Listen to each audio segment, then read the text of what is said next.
Hello, ladies and gentlemen. Welcome to another thing where I talk about things. Once again, joined by Kenza. Today is actually going to be the last day that she's in town, the last full day. Yeah. Tomorrow I'll be taking Kenza out to the airport, and she will be going to Chicago. Yeah, she'll be going away, which is too bad. I've gotten used to her being here for 2 weeks. It has been I don't know. It's tough. Usually we only spend about 1 week together, and we just start to get acclimated to each other in that 1 week. And with 2 weeks now, we've gotten past the acclimation stage, and now it's just like I wake up in the morning, we have breakfast, or we don't have breakfast. We skip breakfast, lunch. and then eat late lunch, and then early dinner, because that's what your body does when you skip food for most of the day. So so Kenza sent it back. We didn't know a whole lot about what we wanted to discuss. I suppose just general. I'll get back on track with the general schedule. The main thing is we stood around for a while, and we said, what shall we talk about that we can both invest some interest into? But I don't know. I suppose we could talk about some of the stuff that we did. Although unfortunately, we were gonna try and go to an amusement park, but those plans got canceled. They closed the amusement park as of the day that we were going. We were like, we'll go on this day. And they closed specifically on that day. They're open on the weekends now. But good timing. Yep, so we should have looked into that. But too bad. So we'll do it some other time. I have a deep love for amusement parks, so that was really just art person. Yes, so no good there. What else? We saw a show. We sat with some elderly folk. We went down. There's like a restaurant, a theater restaurant that you can go to if you buy tickets. And I don't know why, it's very popular with the older population in the neighborhood. Yeah, I don't think we saw any young couples at all. Yeah, no young people. Apparently we have we have tastes beyond our years. Because we went down there and we had a good time. It was like dinner, they have like a buffet, and then people they sing and stuff like that. And so it was fun. But everyone there was like at least 40 or older, I think, except for Kenza and I, who, It's like 21, 26 couple. Yeah. So I sat next to a guy who was he was previously a banker, and now he's doing sales. I think is that what it was? I think that's what he said. Yeah, he was something involved in the retail industry. So I don't know, all that stuff. It sounded like he was involved in a couple of different industries that were volatile and has bounced around a little bit as a result of that. But I talked to him a little bit about just stuff in general, and that was fun. That was fun. Yeah, he also met the woman that was with him. They met online, actually, on an online dating site. And I think her daughter also met her fiancé on an online dating site. Yeah. The same one. This is actually becoming a rising trend. You're finding that more and more people are meeting through online dating. I've read that it's actually a little bit more productive than meeting people in person, because the advantage is you get to talk to the person for a while and figure out if you have anything in common before the hormones take over and make you physically attracted to the person. Yeah, exactly. So whether or not you will be able to talk and get along. It's probably easier to retreat too if you don't like the person, instead of doing that physically. When you get physically bonded, that's the first thing, and then you want to retreat because you've got nothing in common. Then it's kind of hard. But online, if there's a guy or a girl you do not... You eventually just quit talking. Yeah, you're just like, I'm just not gonna reply to her messages, huh? The relationship just fizzles out. Yeah. Yes. Actually, I was joking. One of the times that... about when I realized that Kenza was the girl for me was actually one of the times I showed her pictures of some of my Tyranid models. And I can't remember what prompted me to do this, because normally, this is not something... Not a lot of women go in for this. I have known a lot of guys who played 40K. And they would have wives. I would maybe go to their houses and hang out and meet their wives and say, hello, how's it going? And their wives, no interest whatsoever in the models, in the game. They couldn't care less. But Kenza, though, I showed her the models and I was like, these are my Tyranids, these are my space bugs. And she gave an actually honest critique on the paint job, and she was like, oh, those are cool. And so she was asking me to show her more pictures, and that was one of those. I was like, oh, this is a good choice. Lady. This is a good lady choice. So, yes. No, I was interested. It was a really cool model. I've never done it myself, but I paint. So the way he painted them, I thought it was really good. I wanted to give him honest critique, and I thought it was really cool. So I still think it's cool. It's the simple things that make a good, I don't know, Yeah. they make a good relationship. I was surprised though, because I was just giving my honest opinion, and I think it was a month later you actually told me about that, and I was like, really? Yeah, we've been talking for a while. It was just one of those things that I don't know. I've never known. I mean, I know that women. She actually likes Tyranids, and this should come as no shock to people who are familiar with women in the hobby. I don't know what it is, but the horrible space bugs are probably like the most. As people believe that the horrifying space bugs are for some reason the most popular army in the game for girls. They're cool. They're cool. Yeah, I can't imagine why that is. Like, I always thought, some people think it would be the Sisters of Battle. The Warhammer 40k, it's very bombastic and over the top. It's all about explosions and dogma. And in 4th edition, they really coined the Grim Darkness thing. It was almost sort of a joke. It was virtually a satire unto itself. It was very, very silly. And people, like, laughed at it all the time. And then around in 5th edition, it started to take itself more seriously. Some people complained that it started taking itself too seriously after 2nd edition. I remember I was very young. I wasn't really collecting, but I took an interest when I was way back when. And the models were silly way back in like 2nd edition. I remember seeing them. I never wanted to collect back in 2nd edition.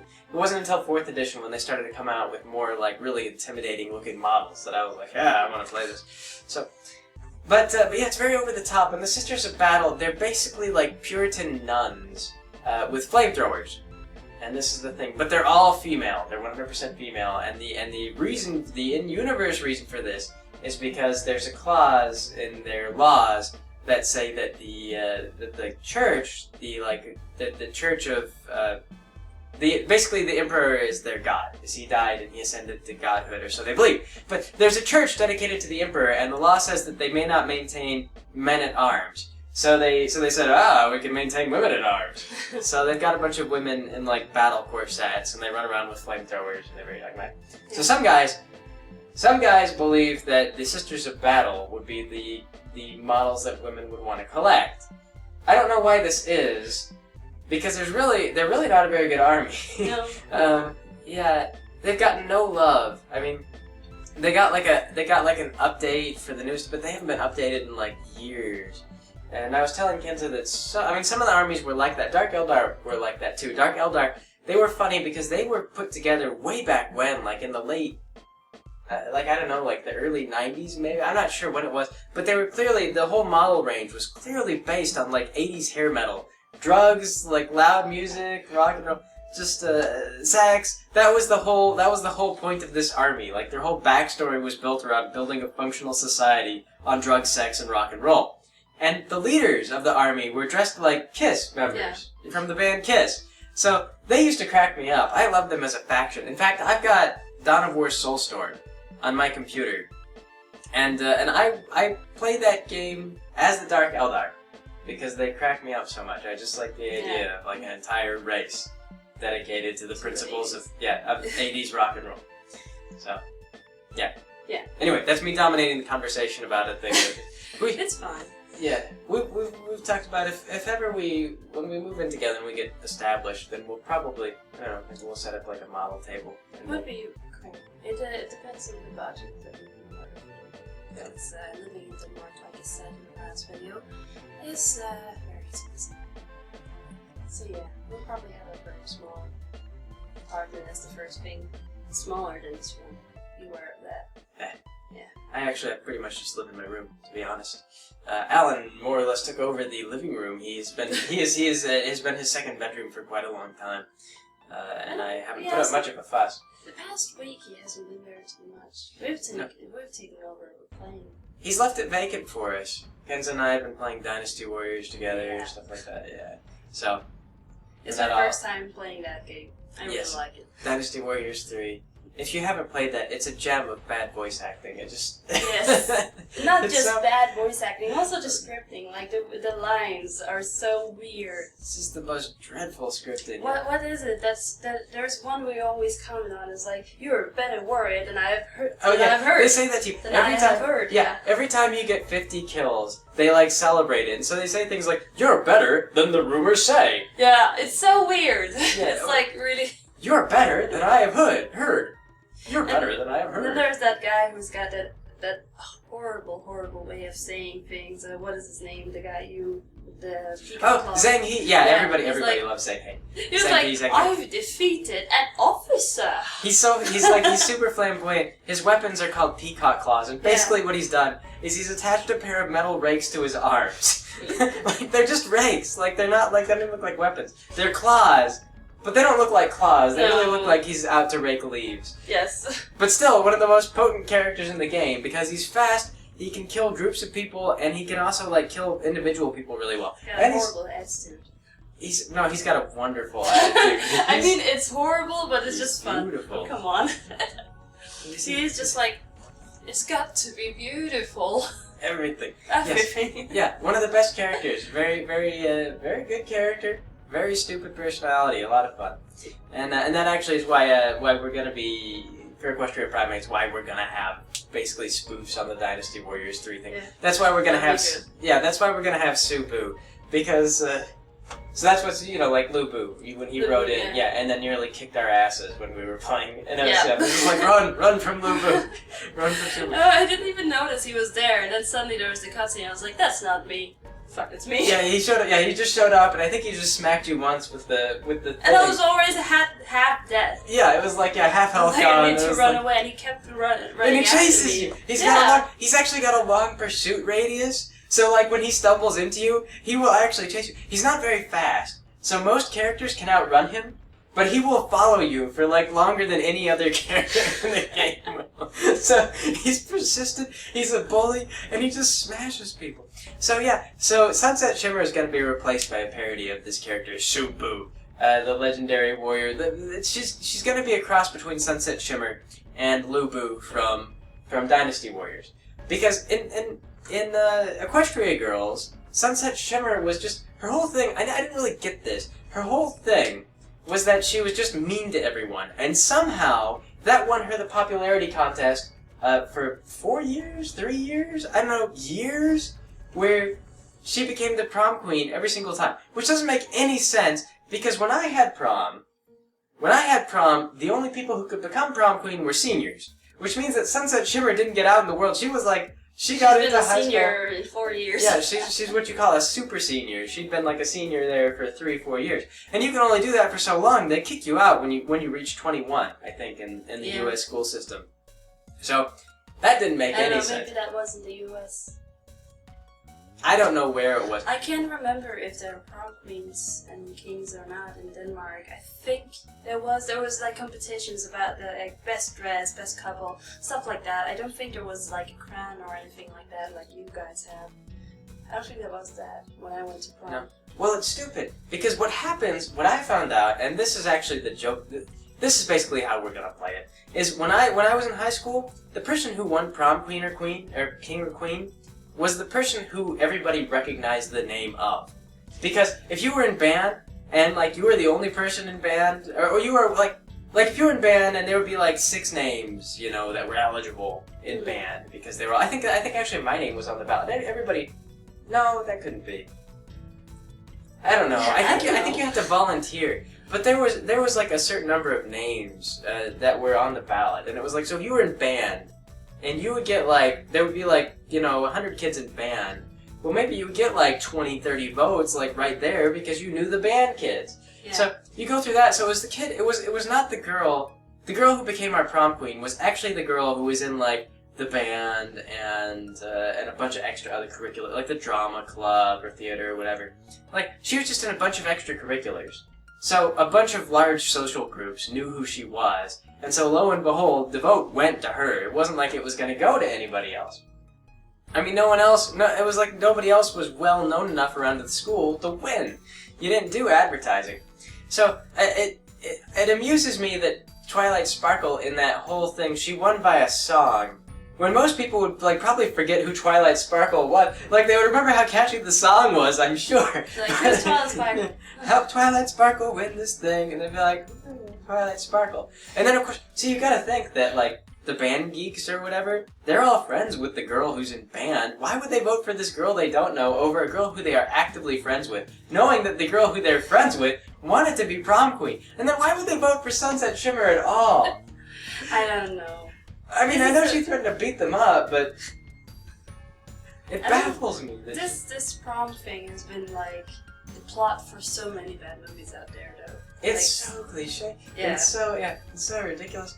But we found out now they're starting to release clips of the new Rainbow Rock stuff, and they've got like 3 new villains that are showing up, and it turns out apparently Celestia, every pony who Celestia doesn't like just gets banished to human world. To Earth. Okay, I don't like you, Earth. They got all the bad stuff down there. I don't care. It's like a trash can. Earth is a trash can. It's a trash can for ponies. Yeah, just like I don't like these ponies. They don't have a death penalty, so anyone they're just like, wow, these people are really dangerous. What do they do with them? Just put them in the magic mirror, which is terrible because and they still have their magic. Some of them. Yeah, some of it. They still have enough magic to do some kind of magic. Yeah, it's weird. Yeah, so. Yeah, and they don't know where the mirror goes. They established that up front in Equestria Girls. They're like, we don't know what's in this mirror. It could be anything. There are so many plot holes. Just vanishing. They're like, go in the mirror. Just go in the mirror. What's in there? Just go. like, what if it led to like an intergalactic dimension of higher thinking beings? And this was the first impression they got. Or where you could breathe. Well, no. Well, you think about like, what if okay, like humans are probably smarter than ponies. I mean, if you really look at the show and you think about how much cleverer like we are as apes. I mean, we may not be magical, but we're not nearly as friendly or as harmonious as ponies either. Can you imagine how badly that would have backfired? Like, they don't even guard that stupid mirror. They just leave it sitting out in the open, like in Cadence's bedroom or whatever, so she can use it on the off seasons when it's not a magical portal to who knows where. So like, imagine that they had done that, where they just like shoved ponies, like a bunch of pony criminals in through this magic mirror. Well, suppose someone had noticed that happening. And then you got like, I don't know, let's suppose that the portal didn't go to like some high school in America. Let's suppose it went to like, I don't know, like a cockfighting ring in Somalia. Like, and then just try to imagine like what would transpire from that point afterward. Like once the world realizes that there's a magical portal to another dimension in a cockfighting ring in Somalia, like exactly what would happen? Maybe they'd stabilize Somalia. Who knows? It could be better for the world. But still, the fact remains, it's just so short-sighted and hilariously stupid. But at the same time, kind of forgivable because ponies they're horses. They're just horses. Yeah. They don't know any better. They just have the power of magic. Yeah, and this is why they live so harmoniously. This is why they live so harmoniously because none of them are smart enough to ever like think to outwit each other. Or when they try, you get characters like Trixie, who are actually kind of like of inferior intelligence and just don't realize it. They think that they're the smartest. They think that they're the smartest because they're too dumb to realize that they're the dumbest horse, not the smartest. So it's a tragedy. It's a tragedy for Trixie. Yeah. Yes. Poor Trixie.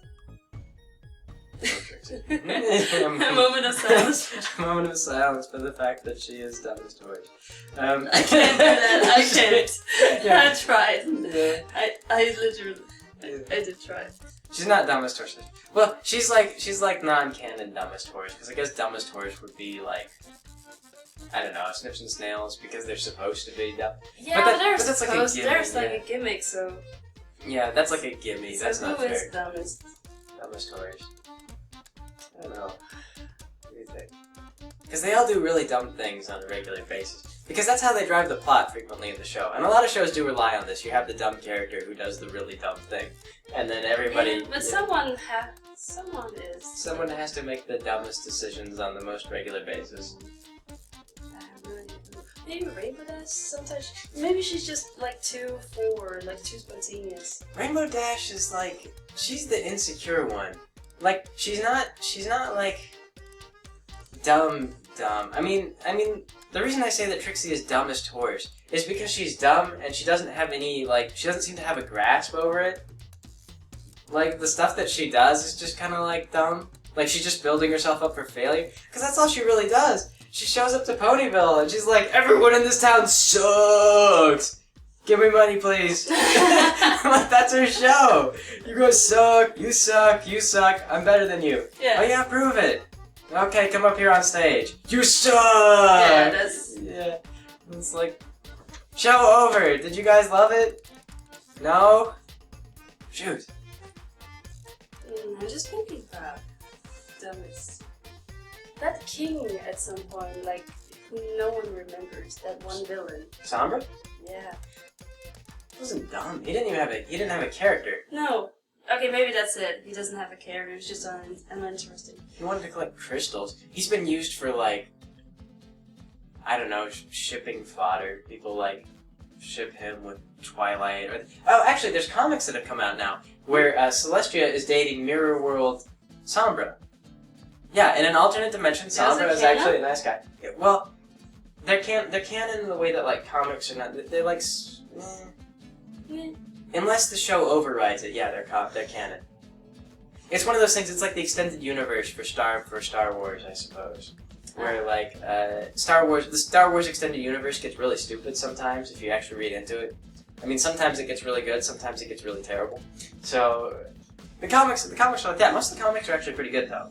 I've read a couple of them. I kind of like the one with Big Mac looking for nails. And I haven't read any of them because unfortunately I'm a bit out of that fandom. Not really out. I'm just like busy with all the other stuff and kind of new fandoms and everything. But I come back a few times. And also, I am just completely tired of taking pony commissions when I'm out as in Artist Alley. I go to Artist Alley a lot at conventions. I've been, I think, to 3 or 4, I can remember. And I have had so many pony commissions of OCs, and I'm so, like, in the beginning it was cute and fun, but I'm so tired of them. Ponies are popular. They bring joy to many people. Stop. Give me something, I get something else. I want variety, but I can't really ask for that because they're commissions. Well, when you think from the perspective of an artist, like, they all have the same body type. That's what's boring about it. I am bored of making, like, you can, like, if you have, like, an interesting art style, then of course you can. I've seen some fan art of ponies that are really cool because they're so different. They're like going over the limits. But I'm not that good of an artist, so I can't really get there. I can't really like try something new. So when I draw ponies, it's like it's cute, it's good, it's looks like a pony. Same every time, and it's like I really want something new. Please, guys, if you ever see me at a convention. And I'm at the Artist Alley. Don't ask for books. If you do, I will crush your soul. Well, the trouble is that they're all pastels. And this has got to be one of those things. This is probably how Hasbro's marketing department got to be weird with their stuff. It's probably why they transitioned into dolls. I've seen a lot of other marketing justification as to why they were like, let's do dolls instead of just ponies. But like ponies, you know, there's only so many ways that you can differentiate like 2 ponies from each other. Like maybe hairstyle. I mean, that's how the show does it. Is they have different hairstyles and different color schemes, different cutie marks. Kind of different body shapes sometimes, but it's so hard to see. Yeah. Well, see, people don't. You don't like recognize the facial differences in ponies. If you ever transported to like Pony World, the only way you could tell them apart was by their colors. Like if you stood 2 black horses next to each other, it would take ages for you to recognize the subtle differences between the 2 of them. Or you could make a Mary Sue, give them 40 wings, 100 horns. 60 horns, and a really long mane, and she should be prince, princess, queen, king, president. Directly descended from whoever birthed Celestia and Luna. Yes. But not blood related, so that they can still. Yeah. So you can still get it on. Yeah, yes. Everyone is that pony's love interest. Everyone. Yeah, because it's really just kind of flirt with everyone too. It's kind of a fantasy. Yeah, and it always works out. That's the one that's weird. It always works out. But thank God, I've never gotten that kind of OC to draw. If I did, I would probably say no. Most people know it's in poor taste. I mean, like there are people who don't, but it's usually like. I think at a convention, you won't see. It's mostly younger people who get into the really edgy OCs, and I'm talking like, 10, maybe even younger. The ones that are kind of like they haven't really learned creativity yet, and so they kind of just take like the ponies they know and they just like take them to the next level, kind of like the History Channel does with history. Yeah. No. No, I've actually seen some crazy stuff on History. I suppose you wouldn't get the History Channel in Denmark. No. I don't know. We had the history magazine, and I read that a few times, but not so many times. But I've never seen the History Channel. I've seen something on Tumblr like, are there mermaids? Are there aliens? Stuff like that, weird stuff. Instead, why is this on the History Channel? Yeah, well, the History Channel, what they did is they started off and they were actually doing history. And they were kind of like, their ratings were sort of meh. Yeah. Because you get people who are like, oh, this is very fascinating, and they tune in on a, but these are people who are like, I don't know, I guess like myself, but even I wouldn't watch the History Channel on a regular basis, because, they like any other television station, they started to pursue ratings above all else. So they started going over like World War II nonstop, because that's one of those things, we have so much history on World War II, and you can get so much in depth. When you start talking about like, I'd rather read books about it. I've read a lot of books about it. It's more interesting. Well, when you read books from like an honest historian, when you're like, I want to learn about Hannibal, an honest historian will tell you like, there's a lot of debate surrounding Hannibal. We don't really know. No, exactly. Yeah. So, but World War II, we've got lots of documentation on that. So they love to cover it. It gets great ratings. And they started to do that a lot until it got tired, and then they started doing like ghost hunter stuff. Yeah, the ghost hunters. Is it with that guy? Because I've seen it in Discovery Channel. I think is it with that guy who's really just over passionate about this? There's a variety of them now. Because there is just one guy that I crack up every time I watch him because he is just so into it. It's like I believe in spirituality too, but just. The way he does it is kind of stupid. It's always kind of really ridiculous. I think there was once TV news where there was some guys who were like down. They're like there were spirits around here, and then they look at the. There's like a chart. What do you call it? Blackboard. Oh, Was it a blackboard or a whiteboard, like a dry erase board? No, blackboard, old one. So yeah, they went there, and then someone wrote, "The cake is a lie." And then this guy, he did not know about this. He was an old one, and he was like, "That means something. I've been reading about this. This means something that he is like this ghost is suffering or something. He has a message with him." And I thought, is this a joke? He's trapped in a research facility with a crazy computer.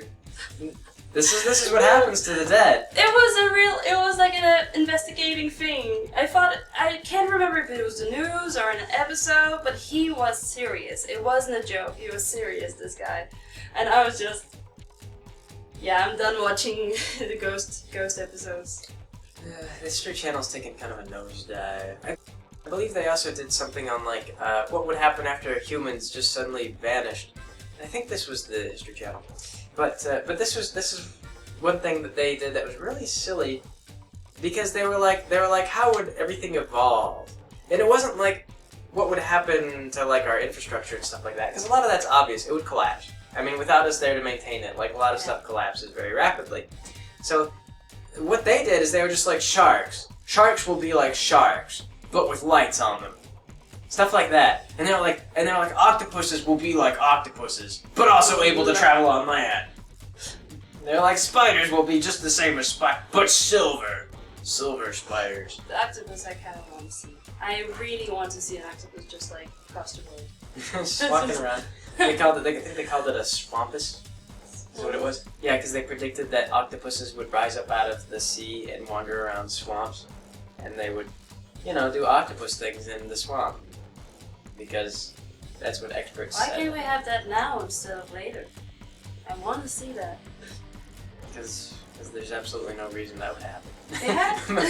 but that's the History Channel for you now. The History Channel also had one about angels. It's an interesting thing, but they're just kind of stupid about it. Well, they get into like, could they be aliens? Yeah. No. Yeah, No, exactly. never, It was never exactly the aliens. same thing. Someone did an interesting thing with that, though. They put scenes from Genesis Evangelion in instead, and that actually looked really cool because it's very much like that. It's very fictional what they're talking about. It's kind of like really weird. So. Okay. Yeah. There's a video where they're doing the alien spiel. They're like, could they be from another universe? And they're showing like Evangelion stuff. I don't think they did that. Yeah, no, they did. They were talking about whether or not they were aliens, and like they were No, like they was do it things. them that are or was it a parody? I thought it was a parody. Someone else did that. Yeah, it was a parody. Yeah, Somebody had taken the voiceover from the History Channel and then Yeah, they put that's it what over I'm talking about. It's the Evangelion. exact same thing. It's not the History Channel who did that. Yeah. So yeah. Anyway. So, yes. Ponies, OC, stuff like that. Anyway, on the note of getting back to stuff, I don't know. I did okay last month in terms of finances. I did reasonably, considering that I didn't I had a week where I wasn't doing anything. I can't remember why that was, but I do know that I didn't have steady output for like a week. But income was decent enough. I've had 2 weeks without having to go into CVS, and I really don't want to go back, to be honest. I really just would like to never go back to that company. That depends on you, though. Yeah. Well, it depends on my income. Yeah. Yes. So yeah.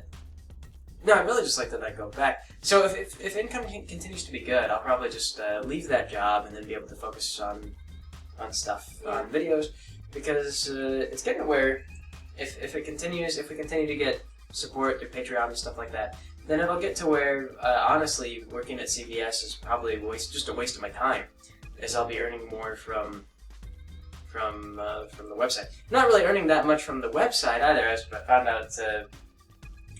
Lyman is earning more through construction. My friend Lyman has got a construction job and is earning more with benefits. But that's CVS for you. They're a great big corporate oligarch. They control a lot of the industry, so they have very low wages. So I would love to not ever go back to there again. I've already got like 3 training modules lined up. Drive me crazy. I've been getting emails and they're like, Greg, I know you're on vacation and we don't pay you to like work off the clock, but you've got these training modules you got to do. You're gonna be late if you don't get them done by like 3 days. What is training? Training modules. What CVS does is they're trying to get better work performance out of their employees, I think. But instead of, like, normally in the service industry, the way that you get... Studies have shown that the way to get better work performance out of your employees is to offer them, like, incentives. Like, you know, if they work hard, you pay them more, and then your employees will actually work harder because, hey, there's more pay. But CVS and a lot of corporations anymore, they don't offer, like, substantial pay raises for anything. They don't provide as many incentives until you get to the higher levels.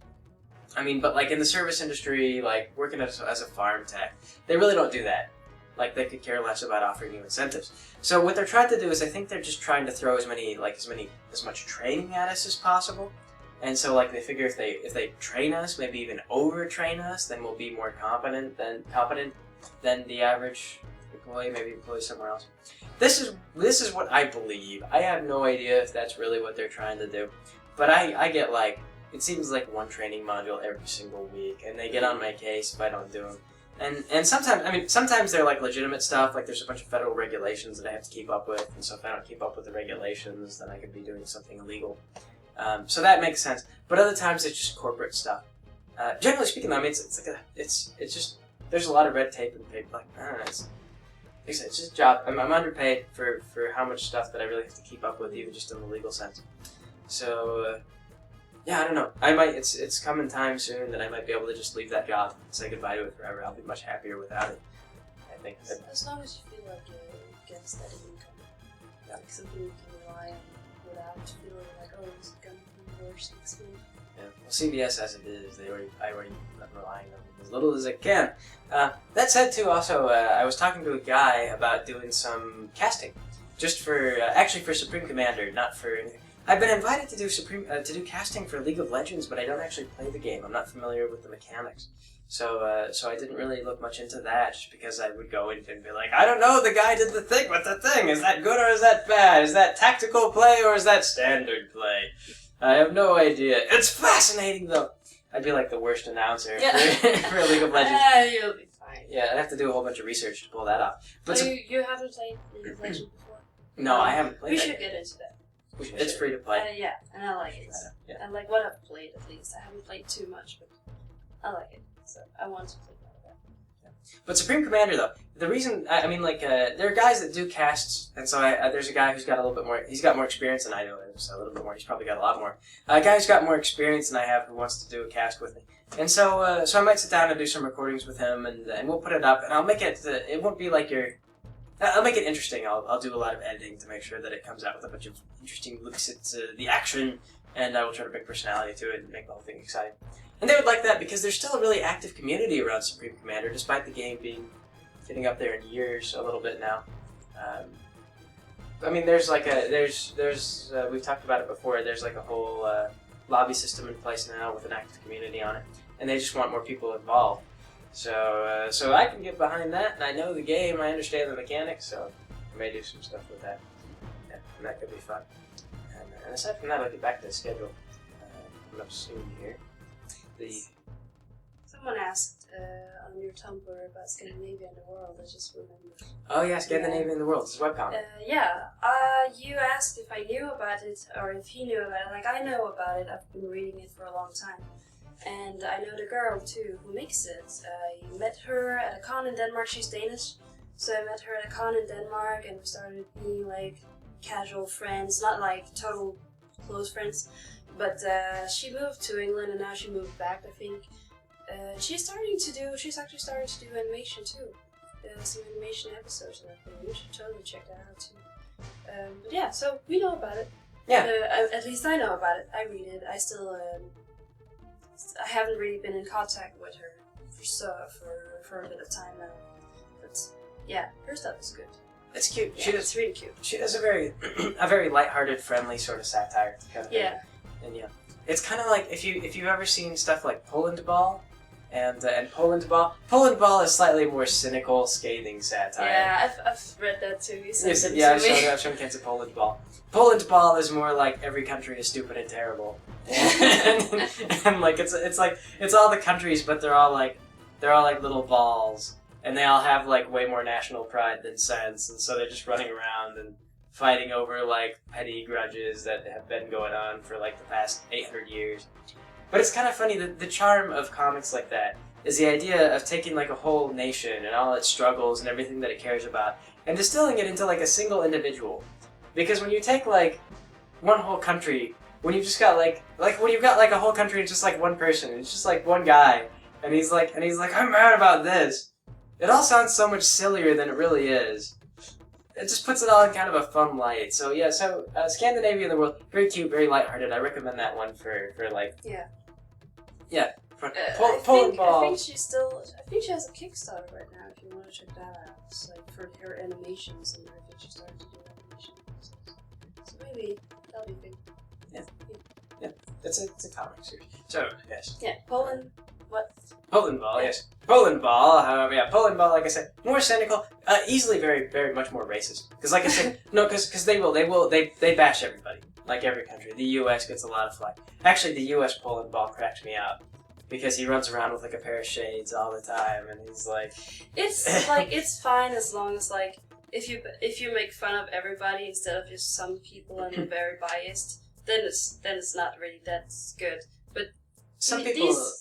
They make fun of everybody, don't they? They do. It's actually Poland Ball doesn't belong to anybody. So you can find some Poland Ball comics that are like really funny and really insightful, and then you can find some Poland Ball comics that are just like totally biased. It's like political propaganda. Yeah. So Poland Ball doesn't belong to anyone. It's just like people making fun of their own nations or other nations or this or that. It started with Poland, I think. Because I believe what it was is it was just like Poland was very proud and very noble, but Poland, because of the issues, they were a Soviet satellite for so long. Their nation is still recovering from just all the turmoil of the Cold War and everything like that. So it's like all the national pride and everything like that, but with all the stark cynicism of like we're like poverty. And it turns out that a lot of places in the world are like that, and places that aren't like that are also stupid in their own right. So, yes, the point of Poland Ball is that everybody is stupid and terrible, and it's kind of hilarious. Yeah. The point of Scandinavia and the world is that everyone is stupid.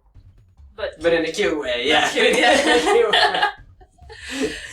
everyone is kind of like friends with everybody else, but they all But sort of at like the same don't trust time, each other. yeah, Yeah, they're all just kind of like, they're all like a little bit shifty, but they all like want to be friends and share each other's stuff. And they like when one person has something neat that the other person likes, they're like, oh, let's be friends.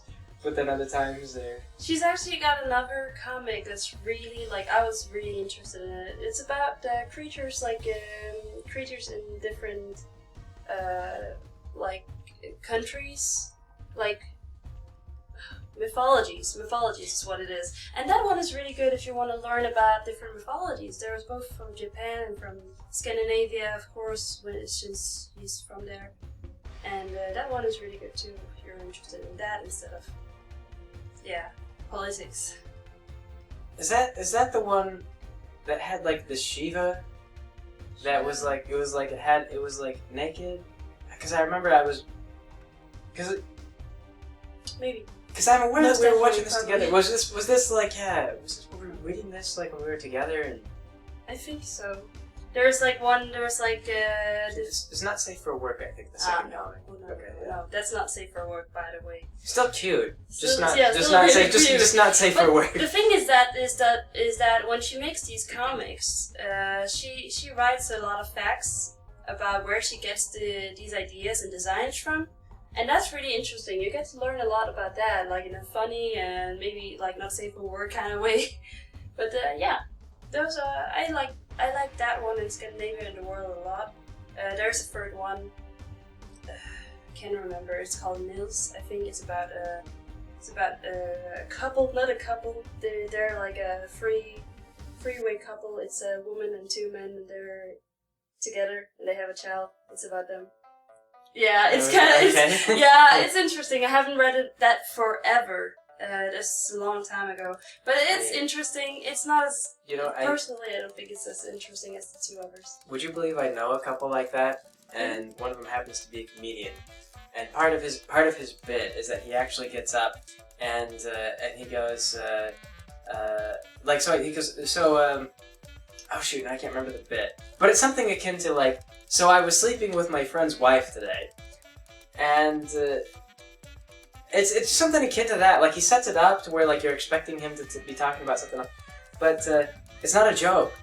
it's terrible, and this is funny. Like Alan knows him, and so Alan has like seen his routine, and so like when he tells this joke, Alan cracks up harder than everyone else in the audience because it's a good joke. It's a good setup. Yeah, he knows about it. Everyone else in the audience thinks it's just a joke. Alan knows that this dude actually lives with another guy, and he really is sleeping with his wife, and they're all cool with it. Yeah. So yeah. Oh, that's good. That's kind of good comedic. Subject. Yeah. I don't know. Yeah, it's as long as they're happy. Yeah. No, I've read about that. It's like very chillen is what I want to say. That's the English word. Chillen means rare. Yeah, it's very rare. But some people they succeed. Many doesn't though. I can understand that. What I've heard is that the husband actually in this relationship, he likes the arrangement because when it was just him, his wife was in charge. But when the other guy showed up and became a part of the relationship, the other guy became in charge. Was that the reason? That is the reason. And That's apparently the husband has an easier time working with the other guy than he does with his wife. And so this third party, this third guy in the relationship actually is stabilizing the relationship.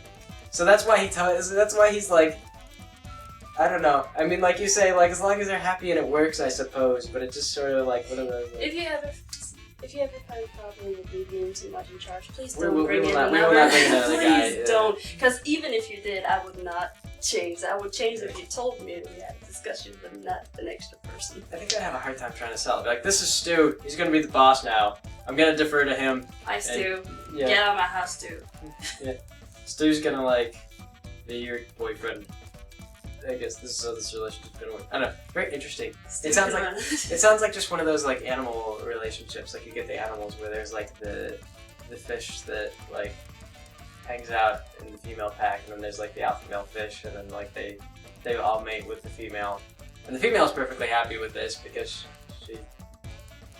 That reminds me. Fish. I That guess. reminds me. I'm not sure if I told you about this. speaking of Human again, the one who makes Scandinavian World, she did another book actually about animals and how they run their relationships and everything. Did you see that one? I've seen that one. Is that the one where she's like the hyena often has a more dominant role in? No, it's just different. It's like one of them that's really cute is that there's like I can't remember if there's birds. It's mostly birds. Where there's this bird guy, if he's really not as strong as the other bird guy and he has a lot of women, then he would like disguise himself as a girl, get into his pack and be like, I'm your girlfriend, and then be like, I'm actually a guy, let's hang out. Yeah, she does those kind of comics, so those are really cool. Must be an interesting life being one of those birds. Birds. You find out they have like much more. One thing that I found out that was sad was it turns out that lovebirds actually they're not very monogamous. No, they're not. It turns out that when they tested for I don't know, they were testing for genetic variants, and I will say that maybe the tests were not totally accurate because genetic testing is not perfect. Yeah. So maybe like who knows? They probably had a good statistical. The statistics were probably good. But apparently, lovebirds are not as faithful as we like to believe they are. They're cheeky little birds. Oh well, maybe that's why they're called lovebirds, because they love you. No, they stay with their partners. It's just that they're not 100%. Do they get angry with that? Yeah, they're possessive of each other. Oh, that's sad then. I thought it was maybe a bonobo thing, because bonobo monkeys they just love everyone. If they're in a fight, make love. If they love each other, make love. If there's war, make love. I'm sure that they play that angle a lot more than they do. Because it's all like... Because people tend to do that, like they romanticize the interesting aspects. I am sure that bonobos get in fights. Because for the longest time, we didn't know that chimps would actually form raiding gangs. And for a very long time, we had no idea. Yeah, you didn't know? Chimps will form raiding gangs. Like, they'll get together in a gang and they'll go find other chimp clans. No, I don't think I knew that. They do that. Chimps form raiding packs, and they go out and they attack other chimp packs. Wow. Yeah. Okay. Yeah, so bonobos might do stuff like that, and maybe we just haven't. I don't know enough about bonobos to actually say anything conclusive. But when you're like, oh yeah, they solve everything through love, maybe they don't. Yeah, it's hard to say. I haven't done a lot of research on them, but I wouldn't. If you were like, well, it's not entirely true, I would not be shocked. If somebody was like, yeah, sometimes they kill and eat their children. Sometimes they, they do horrible things. They are just monkeys, after all. So, yeah. Well, this was Animal Planet Wildlife. World credits. Yes, another Kenza day. No particular, so no particular thing, but interesting conversation. We've had like Animal Planet kind of stuff, History Channel kind of stuff. Yep. We'll see how the audio turns out. I'm trying to play with some settings on this microphone. If that comes out totally botched, then we will just have the camera mic, which I don't like because you can hear the machinery of the camera in the background. It's very difficult to clean out. But anyway, that will be it for today. Yep. So we will catch you guys later. I will catch you guys sometime when I come to visit or next winter. Well, yep. In the winter at the latest. Yeah. What's up, guys? We'll catch you guys then. Bye.